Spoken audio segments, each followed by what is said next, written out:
Breaking news, we now know new details in the tragic passing of Ashlee Janae. Ashlee Robinson, who went by Ashlee Janae on social media, and her new fiance were on vacation in Tanzania. On April 3rd, during their vacation, her boyfriend at the time proposed, becoming her fiance. Then on April 5th, Ashlee celebrated her 31st birthday. All of the photos and celebration that we have seen took place at this hotel. On April 6th, Ashlee and her fiance moved to a different hotel just north. When they arrived, Ashlee and her fiance were staying in room 25. 2 days after they arrived, they got into an altercation and hotel staff moved them apart. This was after room 24, which was directly next to the couple's bungalow, complained of the noise. Ashlee's fiance was moved to this bungalow area. Shortly after that, a hotel attendant was making their rounds for inspections and they found Ashlee looking for a phone charger and they were able to get her one. She then asked the attendant to return in about 15 minutes. When the hotel worker eventually went back to her room, the door was locked and the lights were off. Using a spare key,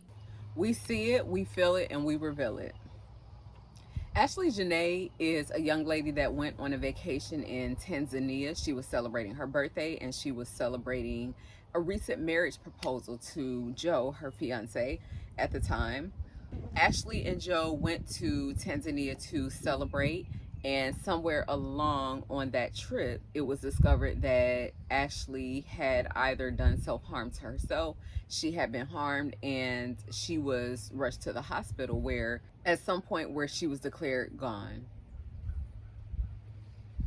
A lot of people are speculating that Joe had something to do with this because the details are not quite clear. Joe reached out to her family 11 hours after the incident happened, and then the hotel actually had to reach out to her parents first to inform them of what had happened.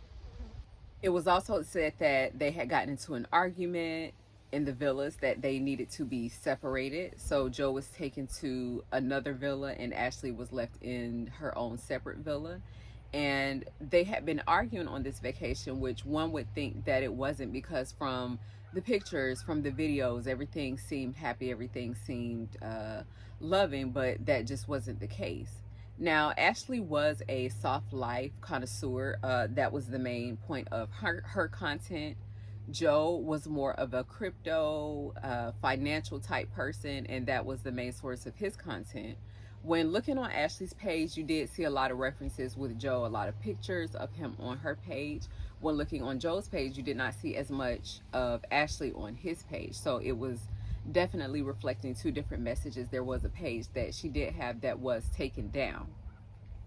Some further interviews have came out in recent updates where there is a young woman speaking from Tanzania, just speaking on the environment of the country, how just the economics of the country being different, to where if something needed to be covered up, that it could be covered up because the country is so poor and lacking of certain resources, that if someone that was involved were to be paid off, that could easily be done. And quite few bit of the staff are getting arrested as they're trying to get to the bottom of this investigation. Maybe footage has become missing, or just certain details that definitely should not have become missing.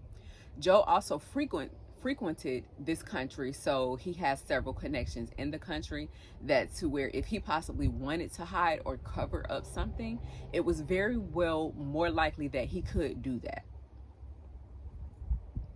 Ashlee's parents went on to speak. Her mother and her mother's husband, her father and his wife, they did a video speaking, and they were asked if they think that Joe had something to do with what happened to Ashlee. They said in the video that they didn't know, which could be very well true because they're over here and Ashlee's body is still over in Tanzania. So it is hard to say exactly what happened. It was mentioned that she did make some calls to speak with her mother about them arguing or possibly not getting along. Ashlee also had an interaction with a hotel staff about a charger. He met up with Ashlee and he asked her if she needed anything. At some point he ran into her, you know, in the hallways in passing, and she told him that she did needed a phone charger. So in that interaction, the staff could sense that something was wrong or there was some sort of distress. Now with the government over here, her father did drive up to Washington, I believe, to press the issue of getting more answers and getting her body back over here. There was an autopsy done over in Tanzania in Africa, but to get an autopsy done here, because for one, the medical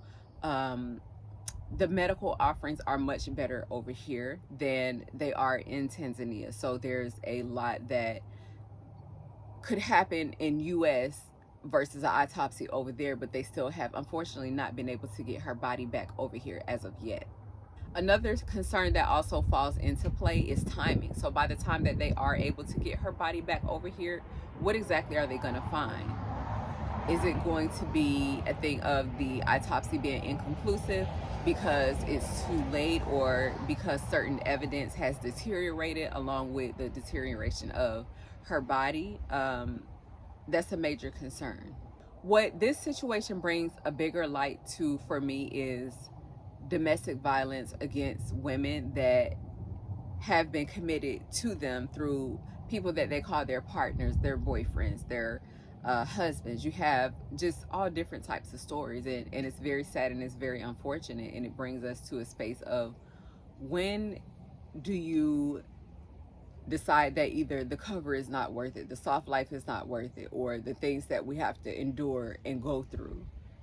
When does it become a point where it's not worth it, where a woman leaves in time so that her safety is intact, so that her mental is intact? On the outside looking in, you wouldn't think that something like this could possibly happen. You know, we hear and we see stories all the time, and of course everyone thinks that, you know, is never going to be them, or it can never be them. But then you see situations like this happening just on repeat. You see women being attacked by, assaulted by the person that they consider a partner to love and care for most, and that love and care for them most.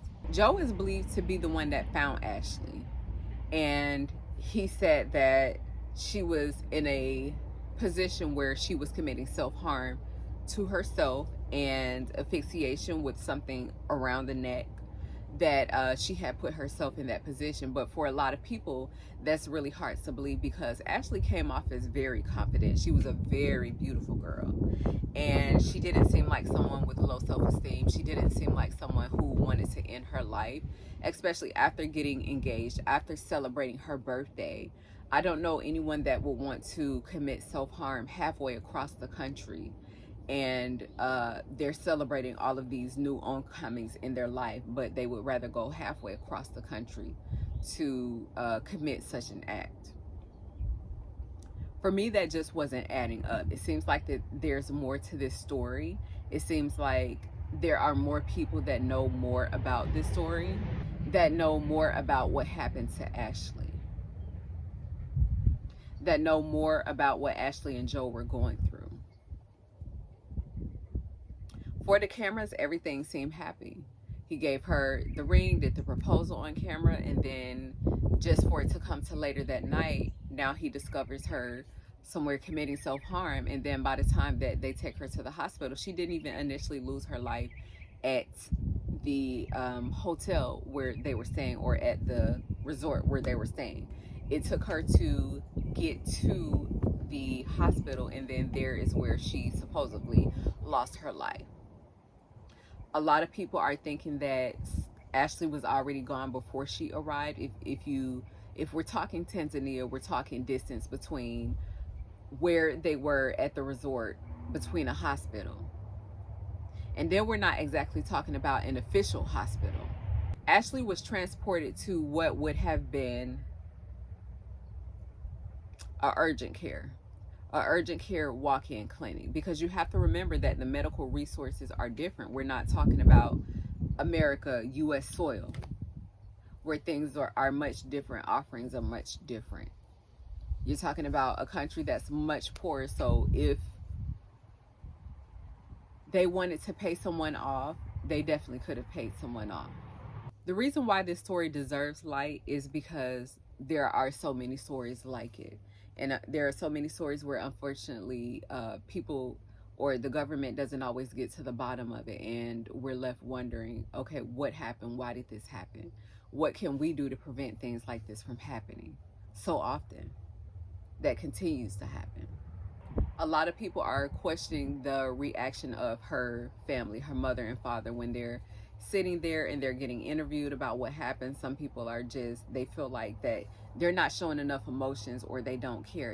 And I can tell you, as a parent who has lost a child, when you're in that moment, there is no way, no specific way that you would react like everybody else, or that you're supposed to react in that moment. Sometimes you could literally still be in shock, and then to not only have to experience that moment, but to have a magnifying glass, a large magnifying glass put on that moment, is just, it's indescribable. And you know, that's not a boat that anybody wants to be in.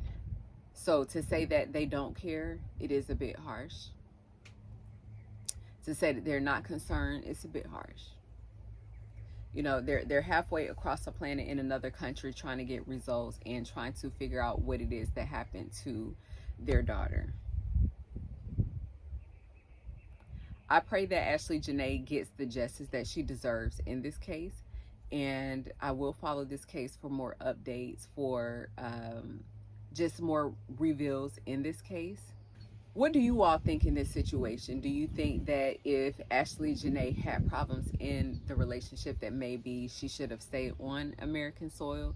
I've heard a lot of people saying that because the color of his skin and versus the color of her skin, that they don't feel sorry for her. They don't feel compassion for her because of the choices and decisions that she's made. I've seen people pull up old tweets and old conversations that she's had with the public in regards to dating, racial dating, and things of that nature. So just all in all, it's a very sad situation. I think it's very sad when anyone has gotten to the point where a life is lost, because no one deserves to just have their life taken from up under them, especially if that's, you know, just not the situation that they wanted. And she just didn't seem like a young lady that would want that. Did you get those vibes from Ashlee? Because, you know, I didn't. So I definitely want to know your thoughts and what you guys think about this whole situation, from Joe to Ashlee to the country of Tanzania releasing information. Do you think that they've released all that they could, or is there something that they're holding back on? So until next time, thank you guys so much for tuning in.